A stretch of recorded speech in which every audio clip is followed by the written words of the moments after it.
Salam sejahtera, selamat pagi. Apa khabar sahabat-sahabatku sekalian? Saya minta ampun, minta maaf banyak-banyak kerana telah lama, hampir sebulan saya senyap, tak ada membuat apa-apa video yang memperjuangkan KLBSG kita itu. Tetapi bukan bermakna diam, tak bertindak, tetapi saya masih ada benda perkara yang saya lakukan.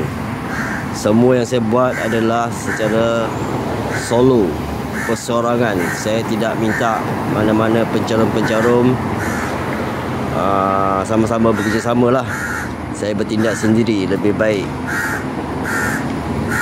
Terlebih dahulu saya berharap semua sahabat-sahabatku, tuan-tuan dan perempuan, sila tekan subscribe, tekan loceng, like dan share channel saya ini. Dan subscriber yang ada, saya mengucapkan ribuan terima kasih banyak-banyak atas sokongan anda semua ini. Kita nak menunggu pengurangan KLBSG kita melalui seorang pemimpin yang tak berhati perut ini, memang takkan adalah harapan kita. Walaupun dengan apa secara tindakan kita yang dibuat dan dilakukan oleh mana-mana badan NGO, itu semua adalah kerja yang sia-sia, kerja yang memenatkan. Melainkan kita bertindak menukar pemimpin yang lain. Pemimpin yang ada memang tak akan beri, tak akan meluluskan pengurangan KLBSG kita ini. Kerana melalui pengalaman saya lah, melalui apa yang saya buat, banci, buat survey, manusia ni kalau dah pegang title OKT, saya harap masing-masing faham lah OKT ni ya. Jiwa mereka, hati mereka, perasaan mereka, mental mereka tidak sama seperti kita ni. Mereka seperti seolah-olah mempunyai satu perasaan tekanan jiwa dan bersifat pendendam. Apabila setelah menjadi orang OKT ni lah, termasuklah anak-anak buahnya, pakar ekonomi yang kononnya formula banyak sangat, formula yang tak boleh dipakai, formula yang menjahanamkan kita rakyat yang tengah susah ini, menyenangkan dia, menipu kita. Biasalah, orang menipu ni akan senang sementara. Kita yang kena tipu ni memang akan susah lah.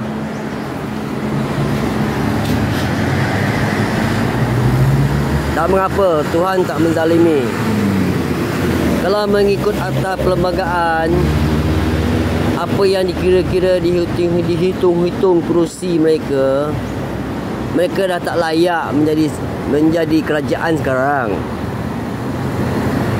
Kepada raja-raja, sultan-sultan, agung-agung yang di-Pertuan Agong tu, tolonglah mengadili dan mematuhi akta perlembagaan ini. Siapa yang tak layak jadi pemimpin, turunkanlah mereka. Naikkan mereka yang betul-betul layak, yang berjiwa rakyat, membantu rakyat. Kerana Malaysia ni bukan hanya pemimpin dan orang-orang politik saja hidup. Kita rakyat biasa pun ada juga. Tanpa kita rakyat, tak akan mereka jadi seorang Perdana Menteri. Mana ada negara yang ada pemimpin tak ada rakyat? Mesti ada rakyat dan pemimpin. Ibarat ada positif, ada negatif. Barulah satu negara tu maju, aman dan makmur.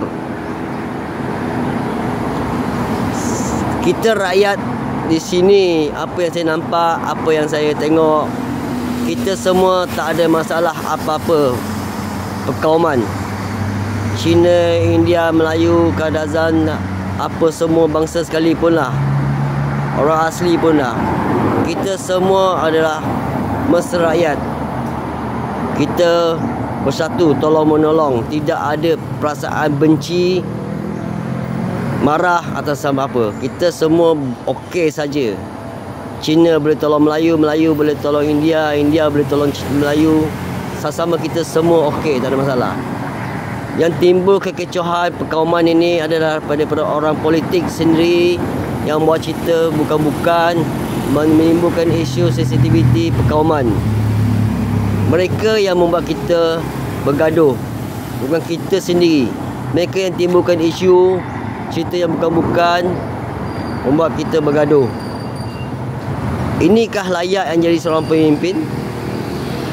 Sebab seorang pemimpin menyatukan rakyat, bukan rakyat menyatukan pemimpin.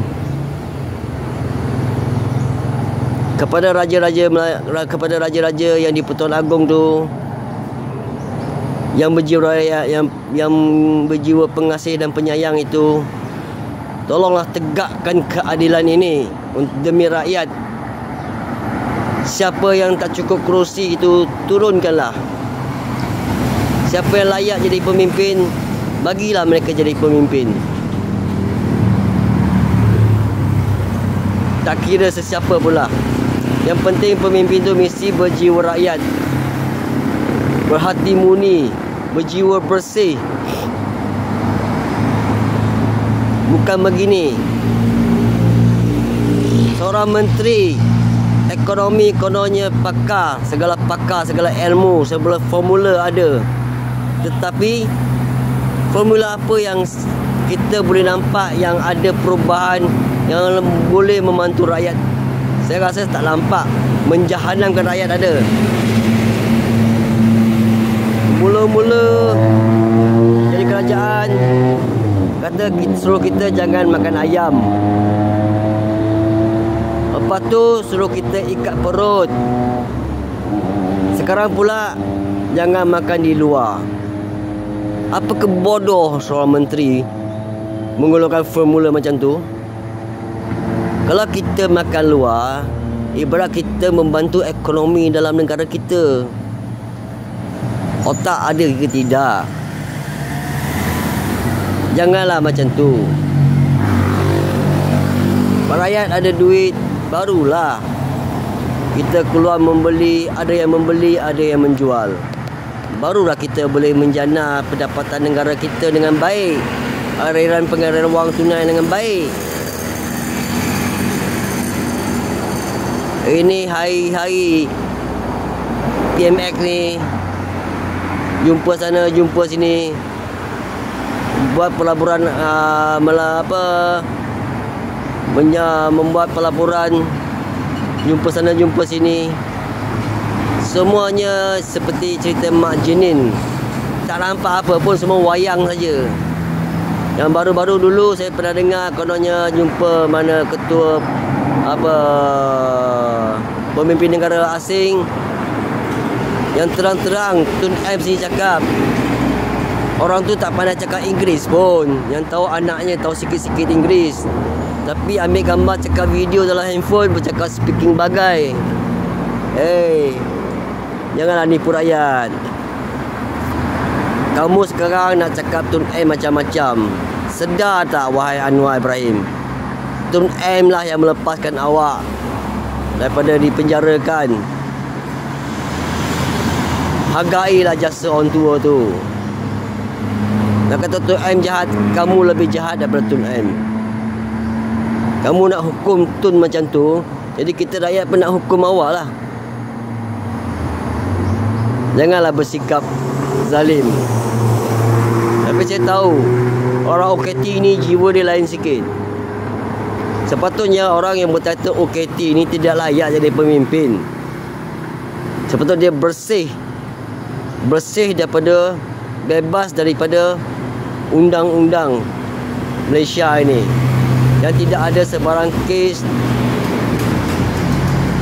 Bermakna orang yang bersih lah, tak ada apa-apa pertuduhan yang dilakukan, yang dituduh di mahkamah mengikut akta perlembagaan.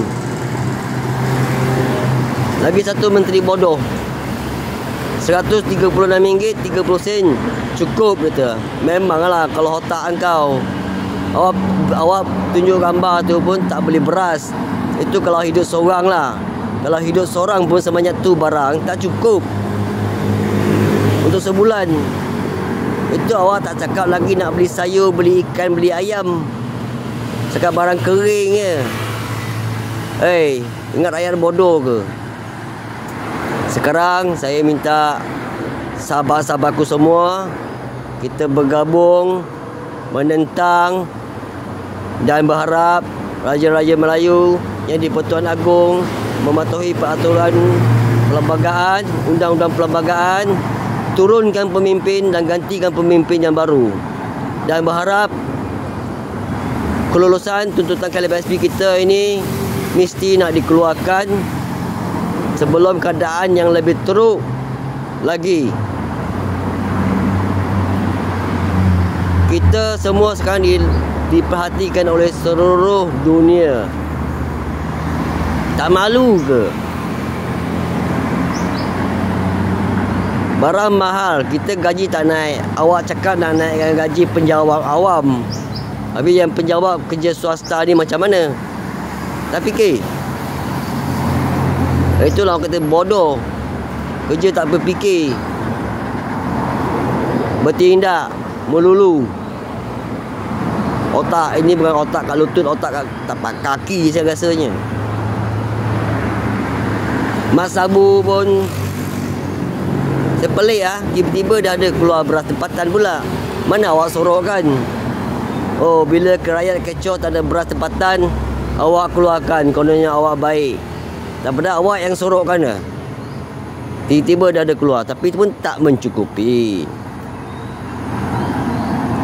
Dan tak silap saya, baru semalam atau kemarin saya tengok satu YouTube daripada seorang menteri mengatakan kita punya beras ada 9,000 tan atau 90,000 tan. Cukup untuk 5 bulan. Saya nak tanya menteri itulah, kita hidup 5 bulan je ke? Lepas tu dunia kiamat. Kerajaan Perpaduan PCH BN ni memang bodoh sebodoh-bodohnya lah. Tak reti nak memimpin negara. Seorang penjenayah jadi pemimpin memang tak ada rupa lah negara ni. Penjenayah lah hujungnya. Jangan cakap KLBSP tu untuk hari tua. Awak boleh pasti ke kita sampai tua?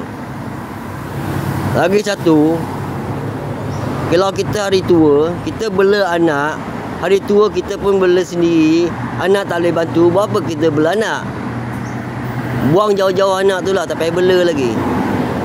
Kalau seorang anak diberi pendidikan yang baik, berkedudukan yang baik, pekerjaan yang baik, mempunyai moral, civic yang ditekan, dididik oleh ibu bapa masing-masing, dan mempunyai pendidikan agama yang cukup, saya rasa anak-anak ni takkan lupa ibu bapa. Walaupun tak besar gaji, sikit sebanyak akan membantu mak bapak masing-masing. Kita dah tua. Kalau seorang anak bagi 100 pun, 5 orang anak lah 500 pun cukup untuk makan minum.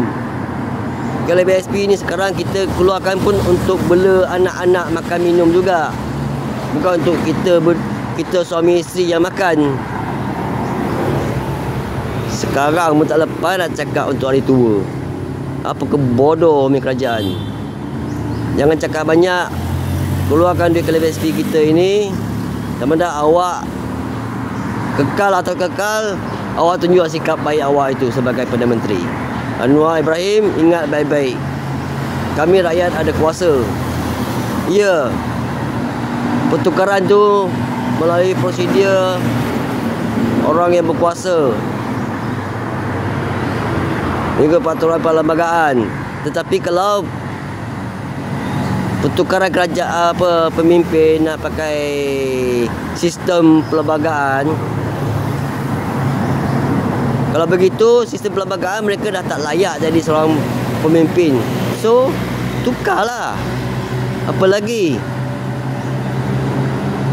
Nak tunggu poket penuh dulu, perut kenyang dulu. Rafizi, kau pun kata jangan makan kedai. Awak sendiri pun makan terdarah kat kedai hari-hari. Oh, makan sedap, rakyat tak makan. Formula kalau bapak engkau lah. Jangan cakap banyak, kita nak KLBSP kita. Rakyat saya, sahabat-sahabat saya ramai tengah bukan susah lagi, tengah nazak sekarang ni. Baru-baru ni saya tengok satu YouTube, satu keluarga duduk di bawah jambatan ni. Lepas ni terjun jambatan pula. Jangan cakap banyak, sahabat-sahabat kita perjuangkan untuk membuat pertukaran kerajaan sekarang ini.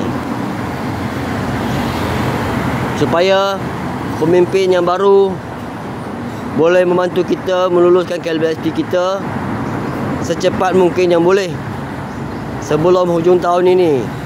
Kerana tak lama lagi hujung tahun pun dia nak buka sekolah balik semula. Jadi sekarang kita tak perlu bertindak yang bukan-bukan membuat kerja-kerja bodoh ini, membuat perhimpunan sana, perhimpunan sini, membuat di semua negeri KLBSP. Ingat mereka nak dengar. Ingat semua bos-bos KLBSP cawangan ni boleh ada kuasa meluluskan. Tak ada. Pergi hujung balik pimai-pimai tang tu juga. Perdana Menteri kita ni lah Anwar Ibrahim. Hujungnya pergi situ juga. Kalau dia tak nak benarkan, tak guna juga. Kalau kita kibarkan bendera putih sampai nak lusuh pun, kalau Anwar Ibrahim tak nak bagi, tak guna juga. Kalau lebih baik kita memperjuangkan membuat pertukaran kerajaan sekarang. Kerana mengikut kerusi mereka memang dah tak layak. Tukar kerajaan sekarang. Kita buat kempen itu sekarang. Lebih baik. Seperti yang mereka telah lakukan pada 16 hari bulan itu hari adalah satu tindakan yang terbaik. Saya salut, saya hormat, saya junjung. Saya teramat terharu dan amat berterima kasih banyak-banyak kepada semua mereka yang membuat kempen tersebut pada 16 hari bulan September itu hari. Itu adalah satu tindakan yang pertama, yang betul-betul, itu adalah tindakan yang betul, yang sewajarnya untuk membuat dan lebih mudah untuk kita mendapat tuntutan KLBSP kita ini. Sekian, terima kasih.